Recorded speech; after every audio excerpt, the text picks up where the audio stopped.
man, and welcome to tonight's special 2020 edition of Inside the Constitution. You just might be wondering, man, where's Peter Jennings? Man, I don't know. Anyway, we'll go inside the Constitution to understand the 6 common principles that our founders have written.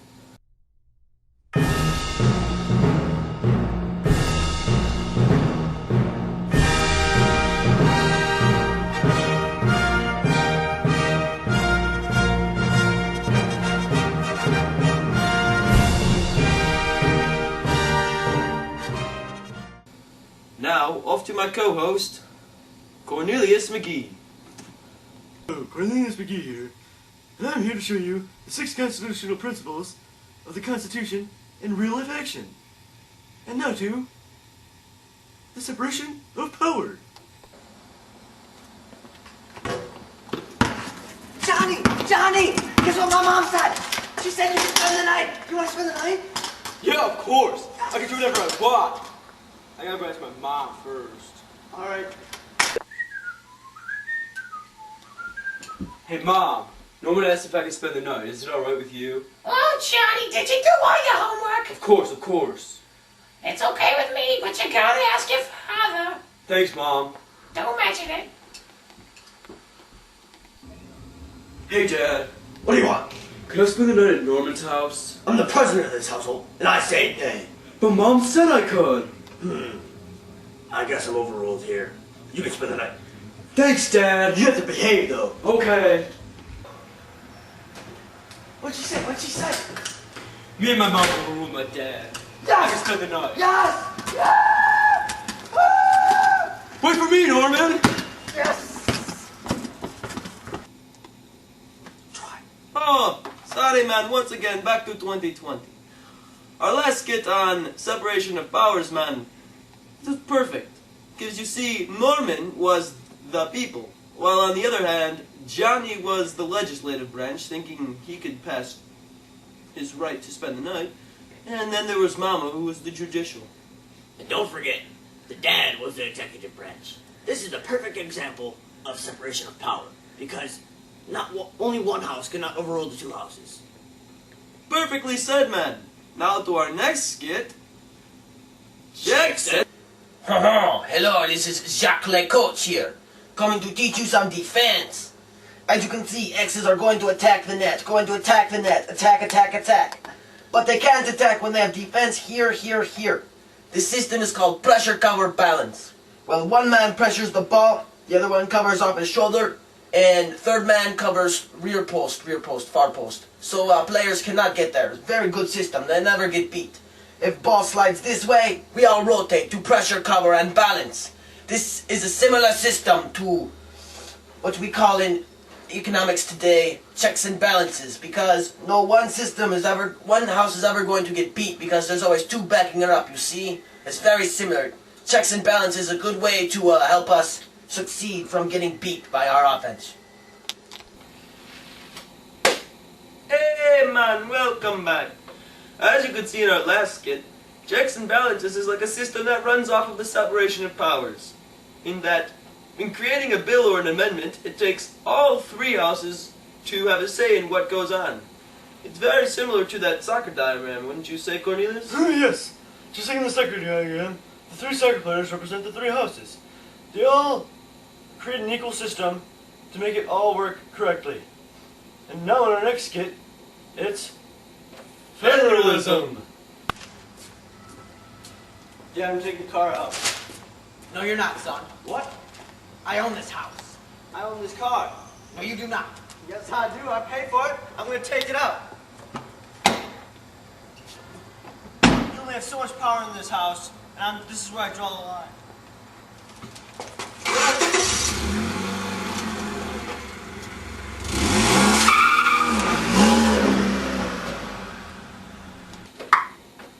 Welcome back. Cornelius here.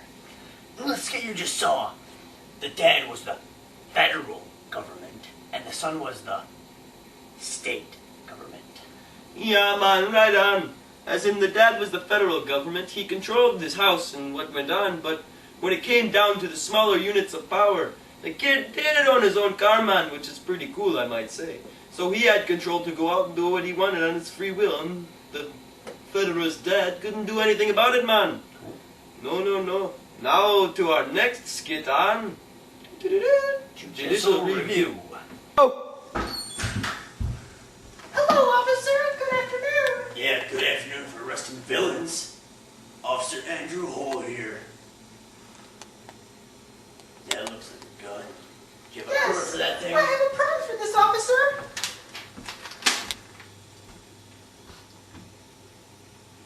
See? Tough luck, son. That's not gonna cut it. That's my gun. You're gonna hear about this. I'm challenging this call. Time out. Called by defendant Eric Parole, challenging Officer A. Hall. Illegal taking of the gun in violation of amendment number 2. This one's going upstairs to the Judicial Review. Game on. Now to review the play and the official press box.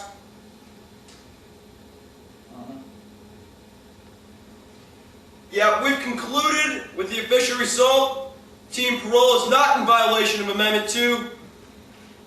The right to bear arms is granted. First and 10. Team Parole, game on. Hey man, welcome back. I sure hope you enjoyed that little skitteroo, huh? The Judicial Review, man. As you can see, the two defendants in that case were judging on the Amendment 2, the right to bear arms, while the case was taken into the referee's hands, the courts, all the way to the Supreme Board, which is the Supreme Courts. Wouldn't you say, Cornelius? Yes, yes. In the Supreme Court, all the cases go up to the Supreme Court only if they're concerning the Constitution. Very well put, man. Oh, that's all right. All cases concerning the Constitution have final say on the Supreme Courts, man. Yes. Now to our next skit on popular sovereignty, man. Yo, you guys, what you want to do today? I said we go watch some Lions football. Cause they're number 1! Man, I said we go down to 313 and we go watch some analog basketball. You know what I mean? Can we just like go hack the database or play Counter-Strike or something, have a LAN party? Man, that's whack, man. I saw we use like popular sovereignty and like make a vote or something. You know? Let's do it. Let's do it. Who wants to go down to the D and watch some Lions play or something like that? Let's do it! Everybody here. Number 1. Yeah. I just want to hack the database. So let's show the rules. Yeah, let's go. Let's hack the database. Go watch some Lions.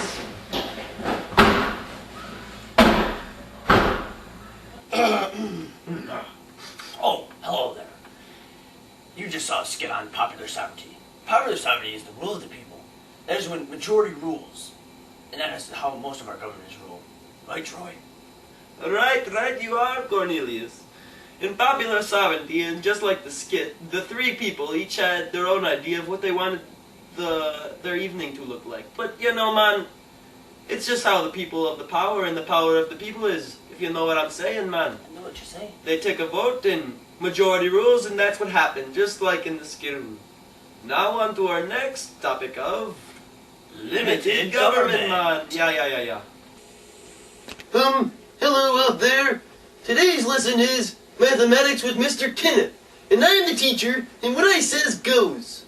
Today's lesson is 2 plus 2 equals 5. And it's always correct because I'm the teacher, and what I says goes. But it equals 4!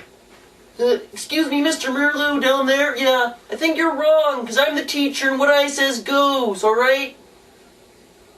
You're wrong.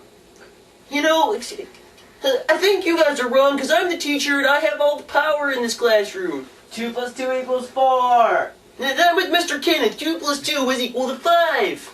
There's only a certain amount of power in this classroom, and you can't have it all. It's limited. Hello. Oh, God. You God. sick. Oh, my God. Oh, God. We have power too. It's shared. Whoa. Yeah. Well, hello there. The skit you just saw was on limited government. In limited government, the government does not have full power because When our founding fathers made the Constitution, they did not want the same government as England because they did not like the way the system worked. Right, Troy? Well, right you are, Cornelius. A monarchy can never be a good thing. That's why the United States is so successful today, because the government and the people, man, they work together. You know what I mean? They work together.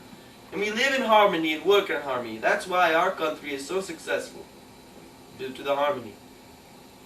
Thank you for listening and watching our 2020 special on Inside the Constitution. Oh, hold on a second, man. Where's Peter Jennings? Where did he go? I don't know. Adios. Ciao. The end.